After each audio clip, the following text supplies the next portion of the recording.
Have you ever, gotten that feeling like, someone's kind of pulling your strings, or maybe you're always the one bending over backwards for everyone else? Well, today we're going deep, really deep into something that's kind of always there in all our relationships, manipulation. Oh, yeah. We're going to look at the different ways this stuff can show up All right. using the work of Sarah Nielsen. Oh, Think of this as like your cheat sheet for spotting and understanding, those tricky relationship dynamics. It's like, I remember this one time a friend tried to convince me like really hard to go camping, but it was in February. oh, wow. Yeah.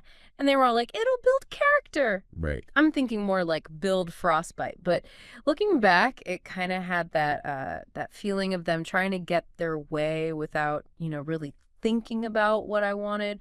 We've all been there, right? Totally. So our mission today is to help you, the listener, to recognize these manipulative tactics and get a sense of what kinds of personalities use them. And also, the traits that often make someone a target. We're going for those aha moments. Love that. Okay, let's jump in. All right. So Nielsen really points out that manipulation often doesn't like announce itself. Right. It's not so obvious.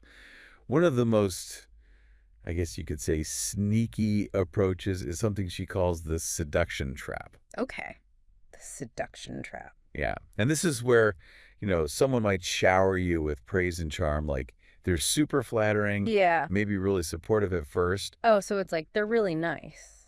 Exactly. Hmm. But the thing is, it's designed to get your loyalty, to build that trust really fast. Mm-hmm. So like they're trying to get something? Well, they're definitely setting the stage, right? Because Nielsen points out this tactic really works on people who, might have some self-esteem issues or like body image stuff. Right. So if you're already feeling a bit vulnerable, this can be really powerful. Exactly. You're not feeling so good about yourself. And then, bam, someone's giving you all this positive attention. It feels amazing, right? Yeah, totally. And, it could feel like a lifeline. But the point is, the manipulator's goal isn't just to make you feel good. I mean, sure, it feels good in the moment, but they're trying to become like your main source of happiness. Okay. So they're making you depend on them. Right. And they're setting things up so that later they can use those insecurities against you. Wow. It's like building you up to knock you down. Kinda, yeah. So with the seduction trap, the takeaway is be careful of those really intense positive connections early on. It might not be what it seems. Exactly. It's about being aware. Now, Nielsen also talks about different types of manipulators, and this is where it gets really interesting, I think. Okay, yeah, tell me about the types. So she says understanding the type can actually help you, defend yourself against them. Okay, that makes sense. So like forewarned is forearmed. Exactly. So one type she describes is the indifferent manipulator. Indifferent, so like they don't care. Yeah, that's Oh, how they act. They're always like, whatever you're doing or saying, they just don't seem to care. oh, I know someone like that. Right. It can be really frustrating. But the thing is, this indifference, it actually can grab your attention. Really? Yeah, because you end up trying harder to get through to them, to make them react. I can see that. Yeah. You want to know what they're thinking, right? Yes. And the manipulator, they're really good at giving just enough, like little bits of attention, enough to keep you hooked, but never enough to truly change their, aloofness. It's like they're dangling a carrot you can never quite reach. Yes. And that's when they've got you. Because now you're asking questions, trying to figure them out, and that's exactly what they want. So they're using your genuine concern against you. That's it. Your care and your effort become their power. That's kind of messed up. Okay, so we've got the charmers with the seduction trap, and then the ones who act like they don't care. What other types are there? Right. Well, the next one is the critic. The critic. Oh, I feel like I know this one too. I think we all do. This type, they mostly use criticism to, like, get what they want. They love to target people who are trying to please them. Right. People pleasers. Yes. But the thing about the critic is their standards are impossible to meet. So it's that nothing is ever good enough kind of thing. I've definitely had bosses like that. Yeah. And it's totally draining. You constantly feel like you're falling short. And Nielsen says this is exactly what the critic wants. They want you to feel worthless. So they can feel superior. Yes.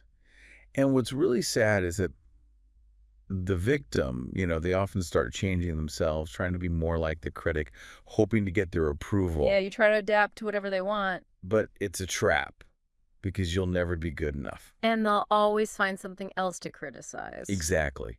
And Nielsen calls this their carrot and stick approach. Like sometimes they give you a tiny bit of praise just to keep you going, but then it's right back to the criticism. So manipulative. Totally. And Nielsen actually says there's an even worse type than the critic. Worse than the critic. Okay, that sounds bad. Yeah. This one is called the intimidator. She calls them the worst of the worst. Wow. Strong words. Because these guys, they're way more aggressive. They're willing to use fear, even violence. Oh, wow. So it's not just words anymore. Right. The intimidator, they use fear to control you.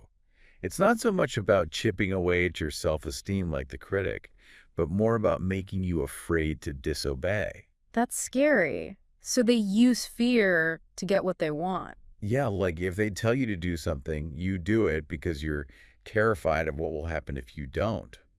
Nielsen says you see this a lot in abusive relationships. Right, where there's threats or actual physical violence. Exactly. The intimidator is all about taking away your ability to defend yourself. Yeah. It can be physical or, even psychological. That's awful. So we've got these different types of manipulators. The seducers, the indifferent ones, the critics, and the intimidators. And each one uses different tactics to control people. It's really disturbing to think about. But I think what's important now is to understand who becomes a target, right? Like, Yeah. what kind of person are these manipulators looking for? That's a great question. And Nielsen, she spends a lot of time talking about the traits that make someone vulnerable. Okay, good. So what are those traits? One of the biggest ones is like not being assertive. Okay, so someone who has trouble saying no. Exactly. These are people who have a hard time saying no, even when, it's really inconvenient or even risky. They might go along with things even if it hurts them or people they care about.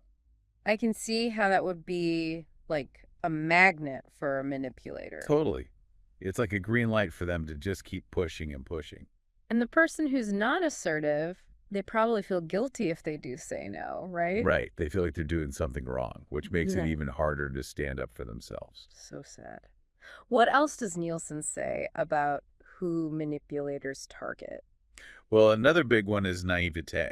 Okay, so like being too trusting. Yeah, kind of. It's more like believing that everyone is good deep down. Like no one is truly bad. Oh, so seeing the good in everyone, that sounds like a good quality. It is. But the problem is manipulators use that against you. So you end up giving them chance after chance. Exactly. You keep hoping they'll change, that the good will come out. But Nielsen says, sometimes it's better to just walk away. That's tough though, right? To give up on someone. It is. But sometimes it's necessary for your own well-being. Okay, so we've got not being assertive and being naive.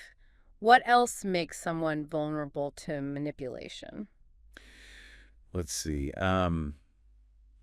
Nielsen also talks about being over-conscientious. Over-conscientious. What does that mean? It means like always giving people the benefit of the doubt, always trying to see their side of That's things. very understanding. Yeah. And it's a great quality in a healthy relationship. But with a manipulator, it just gives them more power. Because they'll use your empathy against you. Right. They might even make you feel responsible for their actions. Like it's your fault they're behaving badly. That's really messed up. It is. It's like your best qualities get turned against you. That's a good point. So what's the last trait Nielsen talks about? Okay, the last one is low self-confidence. Okay.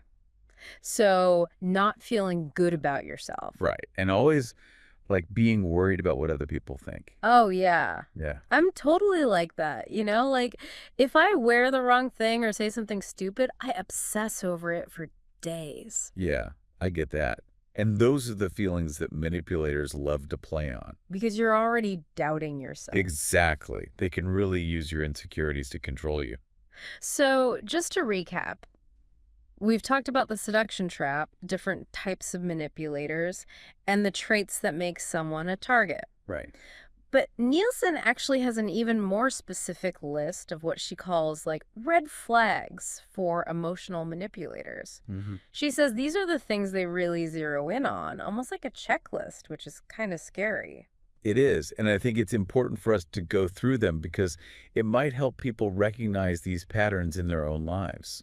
Okay, yeah, let's do that. So what's the first thing on Nielsen's list? The first one is dependency. Dependency. So like relying on other people too much. Yeah. Manipulators, they love it when someone is dependent on them, for emotional support or even financially. Right, because then they have all the power. Exactly. And one of the ways they do this is by isolating you from your friends and family. So you're all alone and have no one to turn to but them. That's it. What's next on the list? Let's see. Oh, immaturity. Immaturity, like acting childish. Yeah, but it's more like not being emotionally mature. And these people are easy to manipulate because they might still be trying to please authority figures or maybe even rebel against them. So they're not really thinking for themselves. Right. And they might not question the manipulator's tactics. Okay, so dependency, immaturity. What else? Okay. Nielsen also mentions naivete. Again, we already talked about that. I know, but it's really important. Remember, this is the idea that there's no real evil in the world, or at least it won't happen to them. Right, so the manipulator can easily deceive them. Exactly. They come across as harmless, trustworthy, while they're actually taking advantage of the situation. Like the wolf in sheep's clothing, right? Okay, so what else is there? This one's kind of similar. Impressionable. Impressionable, Yeah. so like easily influenced. Yeah. These are people who are easily convinced, especially of things that aren't true. And a manipulator can really shape their whole worldview. So they start to believe the manipulator's version of reality. Yes. And anyone who tries to tell them otherwise, like friends or family who are worried, they get seen as the enemy. That's really sad. They're being manipulated into pushing away the people who care about them. It's heartbreaking. Mm. Okay, next on the list is trusting. Trusting, isn't that a good thing? It is in a Oh. healthy relationship. But manipulators take advantage of trusting people. Because these people assume everyone has good intentions. Right. They can't imagine someone would lie to them or try to hurt them. Hmm. So they're very vulnerable to the manipulator's lies and, their attempts to blame others. Wow. Okay. So what else? Next up is lonely. Lonely. So they're looking for connection. Yeah. And that makes them really vulnerable, especially if they don't have a lot of support from friends and family. Because anyone who shows them kindness will seem like a good person. Exactly. And they might let the manipulator into their lives without really thinking about it. Just because they're desperate for connection. Okay, what else is on the list? Okay, this one's interesting. Narcissistic. Narcissistic. So like people who are really into themselves. Yeah. You wouldn't think they'd be easy targets, right? But Nielsen says manipulators are good at using flattery to control them. Oh, so they play into their ego. Exactly. They tell them how great they are, how special they are. And the person's too busy admiring themselves to see what's happening. Pretty much. They're focused on that positive self-image, and they might not be willing to see their own faults. Okay, that makes sense. Hmm. What's next?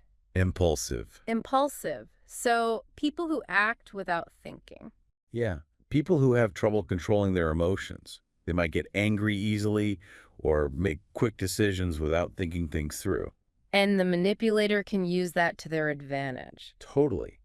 They can provoke them into anger and then use that anger to make them feel guilty. So they're controlling them through their emotions. What's the last one on the list? Okay, the last one is altruistic.